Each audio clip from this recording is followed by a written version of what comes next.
Nicole Ortega, and I'm here to show you guys how to take the 1 mile jog and the 1 mile walk exercise protocol while taking the heart rate.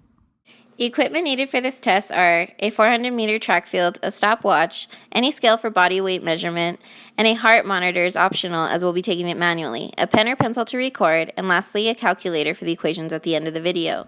Also, a subject. To measure the heart rate, you place the index and middle finger against the carotid artery.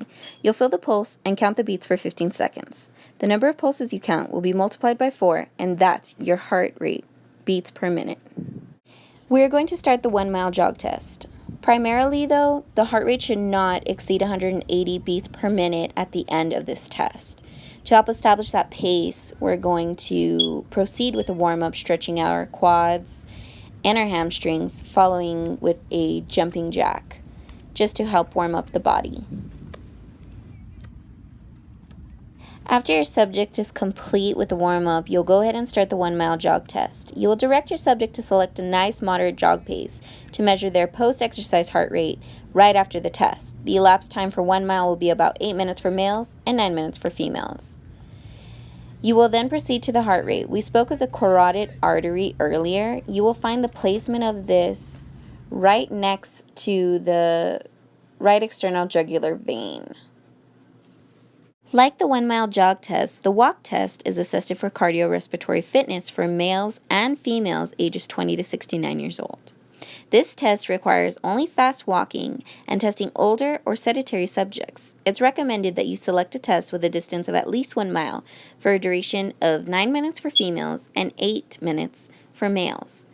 After completion, again, you will take the heart rate of your subject, feeling the pulse, counting for 15 seconds, multiplying it times 4. Just to be clear, these tests are submaximal tests, not maximal tests. Now for the equation. The equation is simple plugging in numbers. However, we need the numbers in order to fully calculate correctly.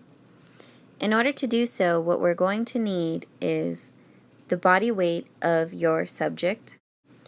When taking the body weight, you're going to want to convert it to kilograms, and you will see this in the first parentheses on the first equation. On the second parentheses, it'll say time minutes. You're going to want to use the duration from the 1 mile jog and insert it there.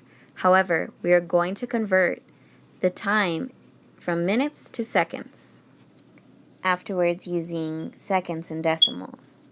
You will then use the heart rate calculated post-exercise and place it into the third parentheses. Lastly, you'll select your gender. If it's female, you'll add in a 0. If it is male, you'll add in a 1. And that is for the steady state jog. Next, I will show you how to calculate the 1 mile walk. You will use pounds in this equation instead of kilograms as stated previous in the state jog equation. You will also include their age in years and their gender once again, 0 for females or a 1 for male. And lastly, you'll add in their post heart rate beats per minute in the last parentheses you see in the equation. Each of these will test the VO2 max, just depending if you're testing for the steady state jog or the 1 mile walk. You have now learned the proper way to administer a 1 mile walk or jog test according to ACSM. Keep in mind that a steady state jog should be primary and that the 1 mile walk should only be done if your subject cannot do the steady state jog with the 9 to 8 minute range. Thanks for watching, and stay tuned for some more videos coming soon.